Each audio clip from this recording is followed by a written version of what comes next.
Hi, Tara here. Just documenting today's adventure, which is going into the hospital for my third biopsy. I was told by my doctor yesterday that the sample that they got on my second biopsy, which was a lot, still didn't give them the official diagnosis of what type of B cell lymphoma I have. So they are having me go in today, and I will be drugged or put under so they can really get to the tumor and get what they need. It's kind of scary because they have informed me that I may bleed a lot. And so if that happens, they'll probably keep me overnight in the hospital. So, it's scary, but this is part of the process, and it's just one step closer to starting my treatment. I could. We don't want to have to haul it around. That's stressed you, so Yeah. make it phone maybe. But hopefully this just is quick and Or just take your ID and your insurance card and all that. yeah, that's all I need. That's really all you need. Yeah, but it should go pretty quick. Yeah, it will. And then you have to tell me what you want for lunch, and we'll make sure you have your favorite lunch when you're all done. Okay. Because you'll be hungry. I'm sure I will. It's such a different experience than Yeah. my heart stuff, because my heart stuff everything was so happening so quickly, and it's just one thing, and they get in and they take care of it. And Yeah. this is like holy It's shit. the opposite. Yeah. Oh my God. Today, as it stands, if nothing changes through these other tests, then he said, don't hold me to this, but it could be every 3 weeks for 5 to 6 months. Is what he said. But yeah, yesterday. But it's he still was very clear. Yeah. We're not there yet. Yeah. Because they have to identify the specific type of B cell lymphoma to identify what treatment will be most effective, and so that could look different depending on what type of lymphoma this is. Yeah. Going in possibly for chemo, Yeah, I this thought week. Today, So yeah, I thought they have what they need. you yeah. know. Apparently not. Didn't know all this other stuff was going to be happening, so it's pretty. And then the bone marrow. Yeah, Dang, that would surprise me. I God. was like, okay. It's gonna hurt. No, you'll be under. They'll. It's gonna hurt. You won't know what. You won't feel. They it have 'cause to you'll be take a under. bone. But honey, they out. put They have you to- under for that. You won't feel it. Yeah.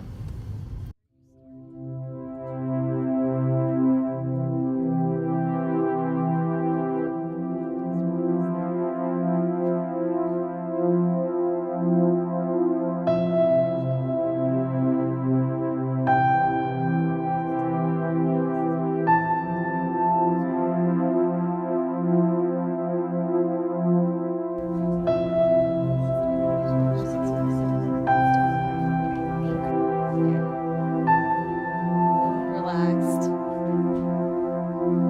Put an IV in there.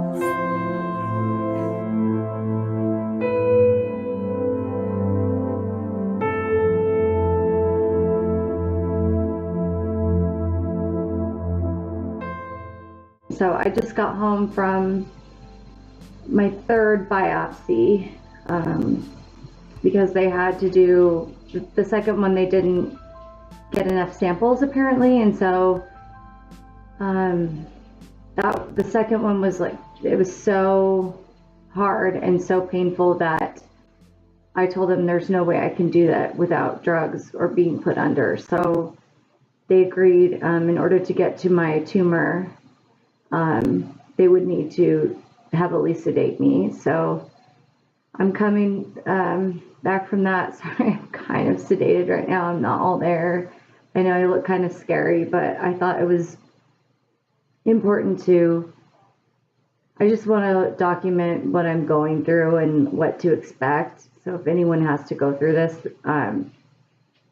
this was my experience. I feel like I was in really good hands with my hospital. They took really good care of me.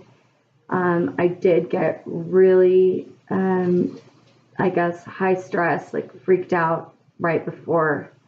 So they had to watch me for my blood pressure because it was just through the roof. And so they gave me stuff for that. And then they gave me anxiety pills. And then, I got to talk to my doctors before I went in. I loved all the nurses that took care of me, and they took me into the operating room. I have been under anesthesia before, so I knew what to expect, and I think that's also what gave me anxiety. I was also extremely scared that I was going to bleed to death. And so that's, I'm just trying to be real about the process here. And just what you go through under these circumstances. And unfortunately, where my tumor is, it's attached to my cervix. So how he explained was how he went in. He had to go very deep into the tumor to really get a good sample, and they'll use that to determine my type of B cell lymphoma. But there was they did explain the risk to me, that it was a possibility that I could have very heavy bleeding and have to stay overnight in the hospital. So I was like kind of mentally preparing myself for that. So I'm home now, and I'm obviously drugged up, but I feel okay, and I feel good that I'm just one step closer to getting to my chemo treatment plan. And it's just been such a long, roller coaster ride of emotions that, I'm almost like past the sad stage. I just want to get going on this, It's been like almost 2 months maybe, but it just seems like a year. It just, when you have something like this, when you go through something like this, every day seems like a week. Every week seems like a month. Every month seems like a year. And I don't want it growing. And it's just getting answers and getting to the bottom of this and getting treatment as fast as possible. And so my doctor yesterday, it's all contingent upon some other tests. I'm going to have to do a bone marrow biopsy or test, which I'm nervous for. I mean, that could potentially be pretty painful. So I have to do that probably this week, and then I'll have to do a PET scan. And they're doing that to determine that the lymphoma hasn't moved anywhere else in my body.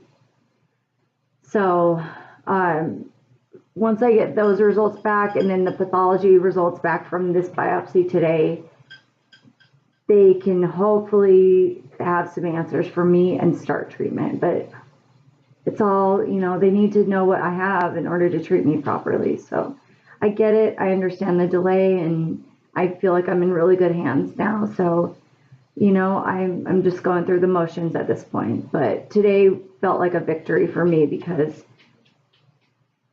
I just really I didn't show it, but I was pretty nervous that I was going to have a big problem. And that as morbid as it sounds, I was scared I could potentially bleed to death. So you start to think of all the things that could go wrong, and I think that's why my blood pressure was just through the roof, because I got an overwhelming sense of my parents took me to the waiting room, and I had to say goodbye to them. And I thought, I was saying goodbye to my parents, but I was trying to be strong for them. But it's, when you go through this, it's like, you don't know. And that's, sorry to get emotional. I'm drugged up. I'm drugged up. But it's a lot. And so I didn't know if I woke up, they'd be like, you had major bleeding, we're keeping you overnight. I just didn't know. So to be able to leave, and be here. It's like what? It's like 5:30. So my operation was around noon today. So I'm good. They're keeping me on meds, so I don't have a lot of pain because my second biopsy was pretty horrific. They gave me Vicodin, but that's it, and I had pretty much no drugs during that second biopsy. So this has just been like a complete night and day difference. You know, I went under and I woke up and apparently hours went by and I had no idea. So much better experience, and I'm feeling tired, but I'm optimistic. I'm just, you know, one step closer. So it's a process. It's definitely a roller coaster ride, but I'm on the ride and I will get to the finish line. So just wanted to update. I think I'm gonna go lay down and rest, probably sleep the rest of the night, sleep into the morning. So, but wanted to make this update, and hopefully I will update everybody soon. Thank you. Bye.